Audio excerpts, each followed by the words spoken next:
It's a pleasure to have you tuned in HealthPod at this particular time of the hour. We are delighted that you have followed HealthPod for a full year from where we started from last year in January up to now. We are glad that you are still with us. And I welcome you to today's show. Adrian Austin Mukalazi is my name. Yes, this show is brought to you by Makerere University School of Public Health. And we basically major in early childhood development, maternal and child health, and other public health areas. Therefore, each time you see us, just know we have a package in any of those three areas, which you shouldn't miss. Very important for you as a caretaker, for you as a teacher, now that our children are back to school, for you as a parent, for you as a child as well, because soon you will be a mother or a father. So it is all part. It is all part of us. That is why I take this opportunity to welcome you to today's show. We are delighted to have Dr. Njuki back. Last year we hosted him and we talked about normal speech development and language disabilities. Today we have him talk about something different, but still in the same area of early childhood development. Dr. Njuki, we are delighted to have you today on HealthPod. Kindly greet our viewers and continue. Thank you, Mr. Moderator. In the interest of audibility, let me take off the mask since you are protected. Yes.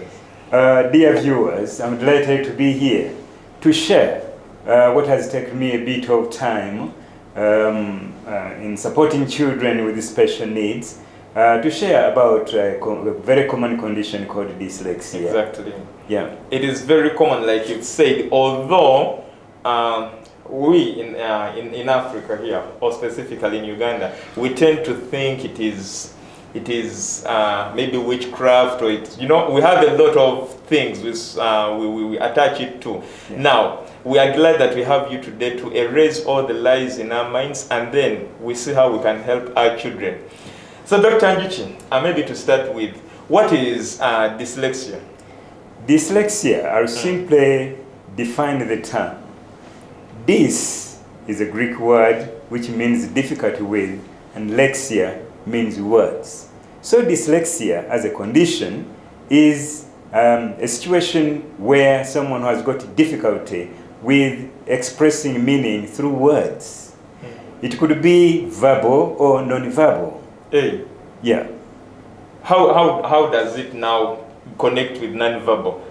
Non-verbal, I think there are issues, for example, symbols that may be a little bit complex, especially in mathematics, where somebody may have problems identifying them. We have got the pi r squared, all that. So, as I will explain in detail later, yeah. I think it concerns both verbal and non-verbal. Okay. Yeah. Well, when does this condition start? Does it start when a child is born? Does it start when they're still in the mother's womb, or when they start to speak? Very early on, I think, basically, it is a neurological condition whereby someone's brain is organized differently. We don't want to call it a disability, that's why I use the word condition. It is a situation where God, in his own wisdom, did not make the two hemispheres of the brain equal. We have, as you may know, we have got the right hemisphere and the left hemisphere, whereby in so-called typical children, we don't want to use the word normal because there is nobody who is normal. If there is any normal person, all of us are normal because we are created in God's image. But usually the left hemisphere is equal to the right hemisphere.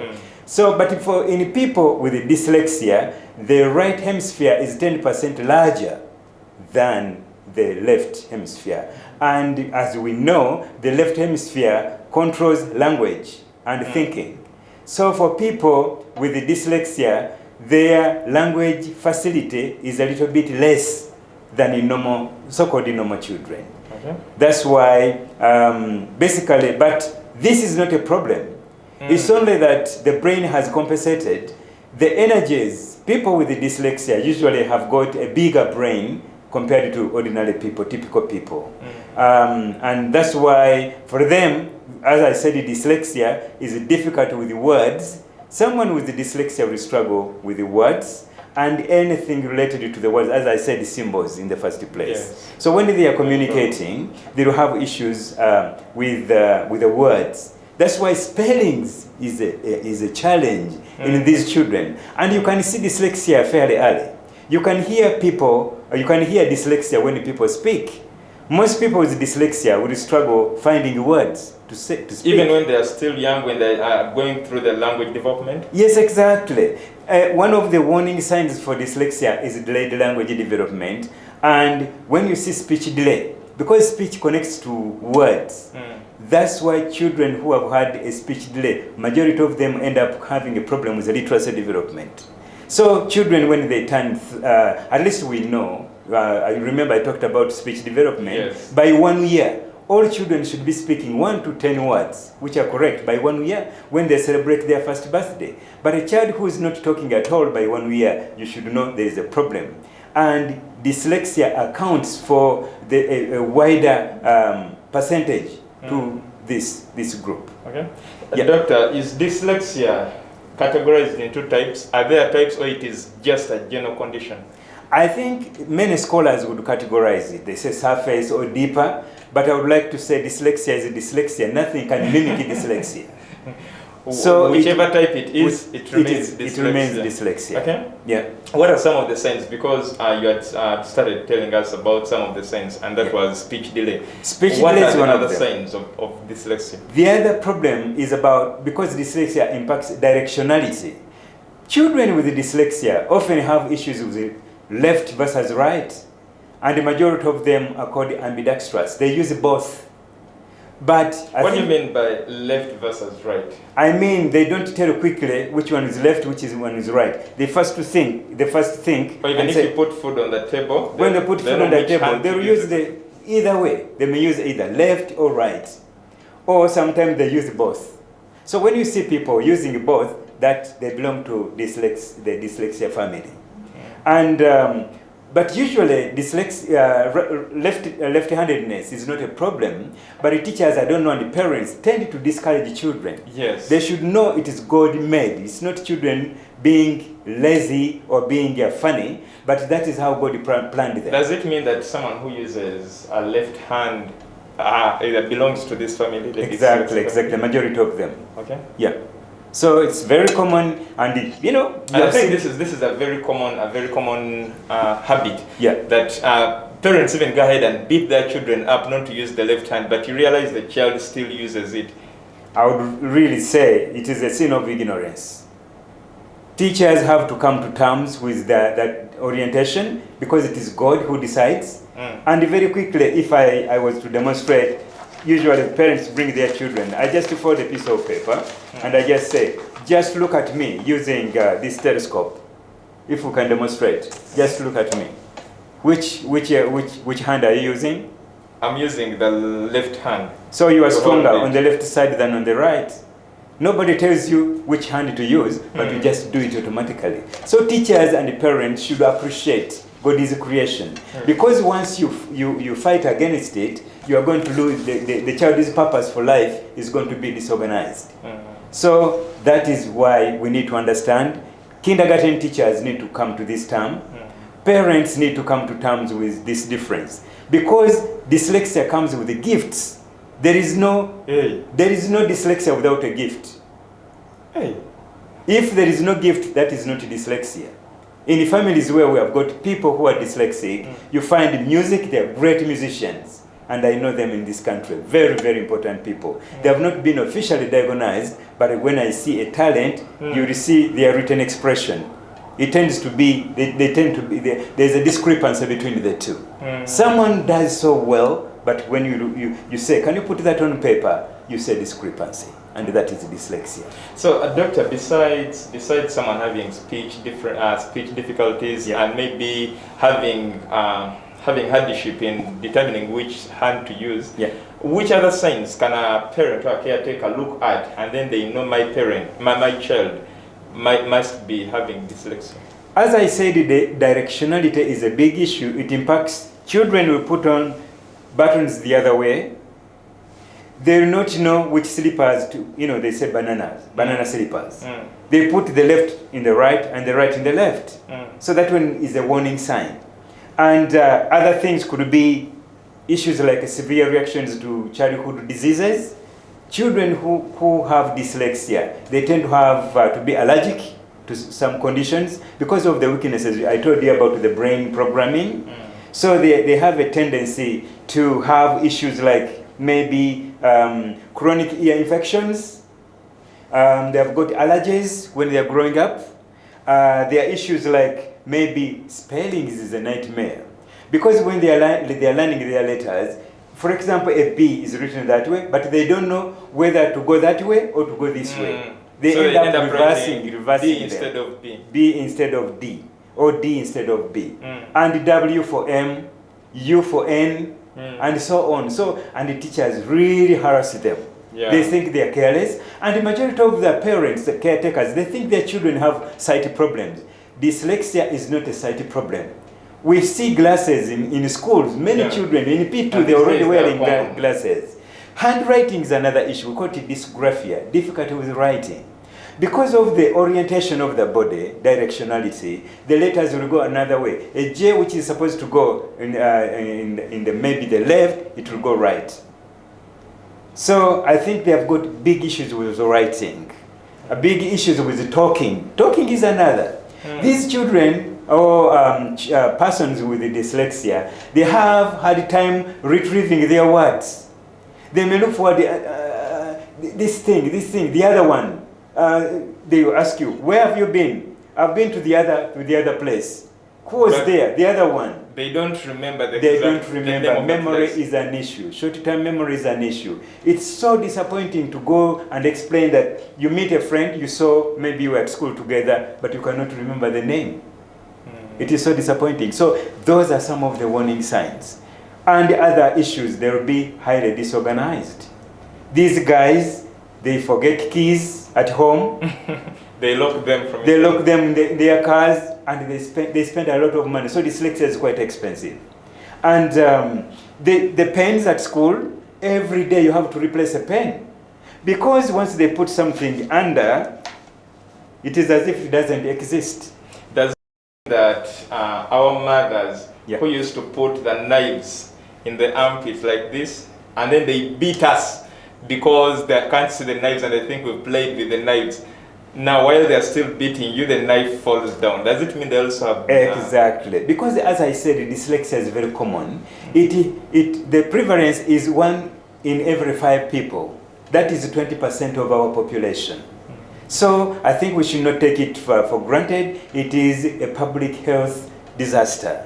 Wow. We need to spend money as a country to make sure that we create awareness among the population, particularly the expectant mothers.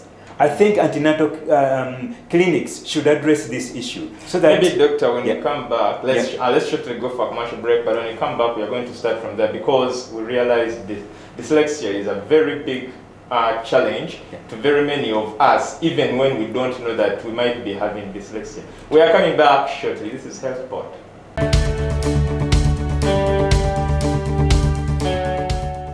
Brethren, yes, we can. We can clear the debt of church house. And I want to invite you to give generously to the love gift. May God bless you as you give.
Dyslexia is a public health issue where the government is or should invest a lot of money in handling the conditions. That is what we ended at with Dr. Njuki before the commercial break. But we welcome you back from the commercial break. This is Health Port, brought to you by Makerere University School of Public Health. Together with Church of Uganda Family TV, basically looking at early childhood development, maternal and child health, and other public health areas. So, here we are with Dr. Njuki taking us through dyslexia. Doctor, before the commercial break, you had taken us through some of the signs and symptoms, or that a caretaker can look at and know my child must be at risk. But then, what is the earliest time a caregiver or a parent could really suspect that my child might be having this condition? Thank you, moderator. I think I would like to inform our viewers that dyslexia is easy to detect if you know the warning signs. As I said, dyslexia can be hard. A child who is struggling with words, it is typical, like in this, in where I come from, for a child to say omchaja. Omchaja should stop by the time the kid is 4, kindergarten. But if by P1 the child is still saying omchaja for a man, then that is omukaji, omuchaja. That one is a developmental stage, but once it goes beyond 4 years, then you should know there is a real issue. And writing, children learn to print their letters when they are in kindergarten. Yeah. By P1, if the child is still reversing, P1 or P2, if the child is still reversing letters, it's the big warning sign. A parent would say, my child didn't go through kindergarten. They joined school from P1. Yeah. Could that also be an excuse? No, it shouldn't be, because at least a full year of exposure to writing should get the kid out of trouble if he lands in 2 good teachers who are well prepared. But if it continues, then that's a big issue. Spellings, if the spellings continue past 3 years of instruction, reading and writing instruction, then you should know that is a real danger. I know even some adults, it is fairly common. I was a teacher educator at university for 25 years. I could still find students doing masters, but still with spelling challenges. If that is the case, dyslexia should be suspected. What about children that find hardships in copying what has been written on the blackboard, putting it in the book? Yeah. For example, the teacher writes boy, and this child doesn't write boy, they write BYO. Yeah. Or maybe YOB. Yeah, I think maybe the other issues which I didn't go into, children with dyslexia, the letters will move within the words. But I think what will tell you that the child knows what to do is that the same letters are the ones that move. For example, they write a word so for was. Yes. Yeah? So when you see that they are the true number of letters, then that points to dyslexia. It's not a mental impairment or retardation, as it used to be called. So I think we need to watch out for these things. And the other characteristics include overwriting. There's someone writing, printing a letter so many times, 6, and he writes it many times. And they make it so dark. So dark. That one is another warning sign. I think this is very common. Someone writes in this guise of highlighting. So it's lack of confidence. Skipping pages in a book. You find that a child has skipped a page. That means there is an issue of reading, really tracking where you have been. Or someone who reads midway, then he goes back to the beginning. Yes. That's another warning sign. So another issue is children cannot read backwards. If you tell them they can read 1, 2, 3, 4 up to 10, but 10, 9, 8, 7, they can't go backwards. That's another warning sign. So one of the big issue in dyslexia is reversing. So, and parents should know. I think they are the first to see these challenges because they're dealing with smaller numbers. They can see my child is, and hating homework. These kids hate homework. They don't want to do it. It's a nightmare. They put it aside until the last minute, until the parent emphasizes that you must do it. But a child who doesn't have dyslexia, even before they eat their food, they want to finish the homework. But if you say dreading, the unwillingness to do the homework, that is a major warning sign as well. Okay. So it starts fairly early. And in adulthood, people don't want to write. They want to listen. They want to send text messages instead of really writing a text message, because text message is cheaper than calling. And these days, because of WhatsApp, are they the people who really love to use voice notes more than texts? Exactly, that's the population. Okay. Yeah. Wow. Yeah. So, doctor, Yeah. what are some of the risk factors associated with dyslexia? The biggest risk factor is a parent, one of the parents having dyslexia. Does it mean that dyslexia is hereditary? Is hereditary. There is no other cause of dyslexia. Hey. It is caused by hereditary. A parent, if one of the parents, mom, has it, half of the children will have it. If mom and dad have it, all the children will have it. Some mildly, others severely. So children should never be punished for spelling errors. They are rooted in the family. So you find the grandma, grandpa, punish them other than this kid. You are punishing innocent people. Punished for crime they never committed. So I think this is a powerful message for the parents. Yeah. And it is surprising, the moms who failed reading and writing at school are the same ones beating their own children. They beat them saying, yeah, I failed, but you shouldn't fail. Oh, because it is your blood. I got it from you. So I think it is important. I think we have got this song of the Luganda and the Musango Sagumanya, Eyabuza Nempoza ye, Nene Gubonya Bonya Nangi. So I didn't know, I was not there when a crime was committed. So the head teachers, instead of beating children who write wrong spellings, they should call their parents to punish them. Some people associate it with poor early childhood development. Maybe you went to poor schools or what. Is it really a point? That one is a myth. As I said, after 1 year of instruction, in a good instruction in reading and writing, you should be out of trouble. But the people who continue up to senior 4, you can't blame a kindergarten teacher. So I think it is a real issue. After going through P7. P7 and you're in secondary and you're still making spelling errors, I think you should not blame the past.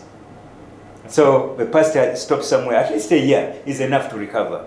We have done studies of deprived children, and when you have seen children coming from the village, when they come to Kampala where they speak English and yes.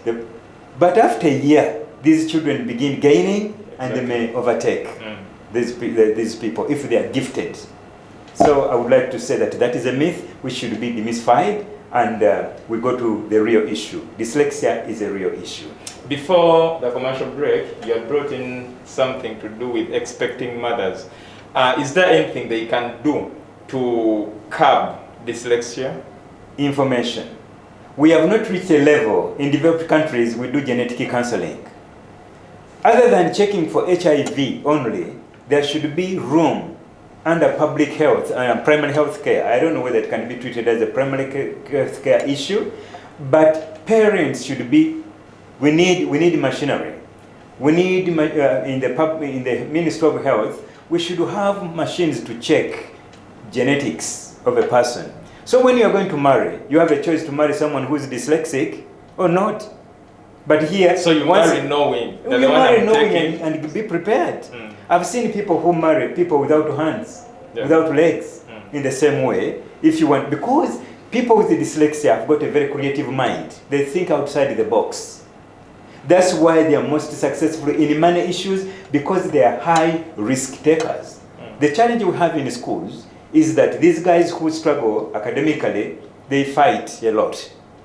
And when they grow into adults, domestic violence is unavoidable. They are always fighting because they are high risk. They don't compute the costs of hitting someone, of slapping someone. They end up in jail.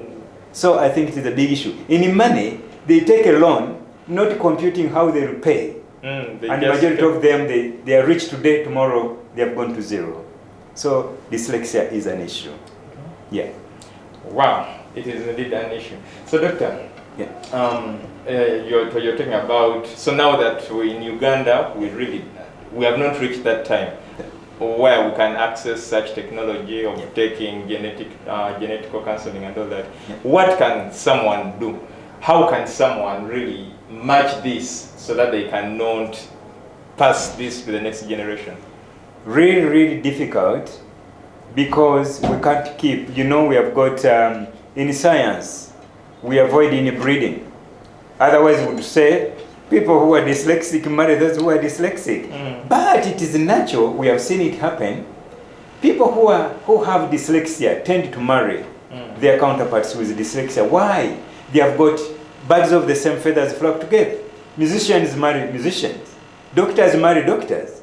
That's why dyslexia is like a bushfire. It goes so fast. I think what we need to do, first of all, I want to thank the Ministry of Education and Sports. Together with the partners, we have been able to develop a national learning needs identification tool. And it is here, published by Ministry of Education and Sport. I think a copy is over there. Okay. There is a tool, this is a resource guide. Parents, in the future, we are trying to see how this tool can be rolled out. By 3 years, all children, Ugandan children, should be screened to see whether they have dyslexia or not. And once that is in place, teachers will know on day one who has dyslexia, and they will plan programs accordingly. So it will be public information. Now that we have got a national learning needs identification tool, we shall know how many Ugandans have dyslexia, and we shall know how many teachers, how do we equip our teachers? We call it retooling, to ensure that these children get taught the way they are supposed to do. I'm sure in the future we should not have any child failing exams. Uganda National Examinations Board, I want to congratulate them. They have got a desk, and children with dyslexia, these days they do examinations orally. Because science has told us that it is a person with dyslexia may never overcome spelling problems. We need just to cope. There are so many devices, technology it has been developed so that you can even speak on a computer and it types. Yeah. So with that voice recognition instruments, dyslexia will be no more a problem. You'll be dyslexic, like, I'm dark skinned, but I'm fine. It's not a big deal. Someone who likes a black person will be. So dyslexia has gifts, as I said. What are some of these gifts? Like you talk about. I said sports. These guys in sports, they are wonderful. Yeah. In music, they are wonderful. In art, great carpenters, great designers. You can think about a gentleman like Bill Gates. He was diagnosed with dyslexia, but you can see he invented Microsoft. And this is a benefit to the entire world. Exactly. So we have people who have made history. Even here in Uganda, we see children with dyslexia coming up with great arts. I run a school, secondary school, but no student has ever failed fine art. Because they are three-dimensional thinkers. They think outside. They think in pictures, in frames. And this is great. If government can understand, and universities also know that this is a person with dyslexia, they offer them courses where they can excel. Other than saying, your marks can give you this, they give them courses where they can excel. Well, yeah. Doctor, of course, we cannot exhaust issues with dyslexia, but we shall have Dr. Njuki even next Friday. As for today, we beg, allow us end it at this very point. But it is very important that you shouldn't miss the repeat of this show on Wednesday at exactly 10:30. So tell your friend, your neighbor, anyone who has missed this show to watch the repeat on that. Or you can even follow us on our social media platforms. You'll find on YouTube, Facebook, Church of Uganda Family TV, and all the other social media platforms. Edwin Austin Mukalazi is my name. Up with Jonah Jal, the producer, Tony Santo, on social media, Brenda Tijakira, and then Bantam in transmission. God bless you. We meet again next time.